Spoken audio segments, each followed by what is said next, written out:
On average, I get a private message or email about every 15 or 20 minutes throughout the week. People wanting to talk about relocation to Panama, Colombia, Costa Rica, El Salvador, Mexico, Dominican Republic, whatever it may be.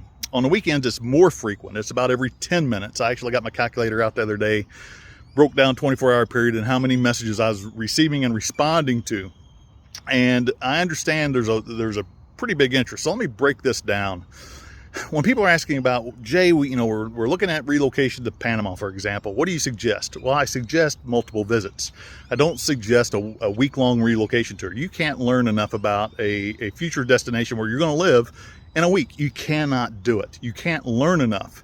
Even though you're watching all the YouTube videos, you're in the Facebook groups. The Facebook groups are full of bad information, by the way. You gotta really search for the truth.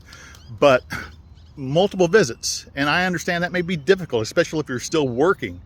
But people, I think it's a really bad idea to move outside the United States and not fully understand where you're moving to. Yeah, there's a honeymoon phase where the weather is warm, the people are different. There may be some savings in your cost of living, but the honeymoon phase it dissipates. All right, and at some point you're gonna settle into actually living outside the U.S., and it's much different than the first 6 months. All right, so multiple visits, I highly recommend it. Highly recommend it. For a week at a time. If you could do a month at a time, that's wonderful. Experience different neighborhoods. Take a private tour of a day or two. All right, learn the different areas, and then go out on your own.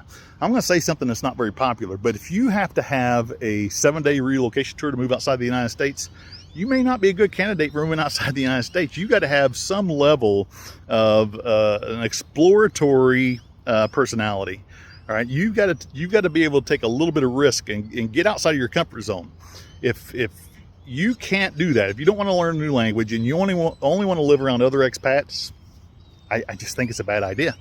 My opinion. All right, but it's based on experience. It's based on 37 years now of experience in Panama. So if you've got questions about it, click that learn more. We can have a conversation. I can tell you what I know, my recommendations. There's a lot of people wanting to move. I get it. Like I mentioned in an earlier video, I think we've got 23 scheduled residencies, and it's only the first week in January.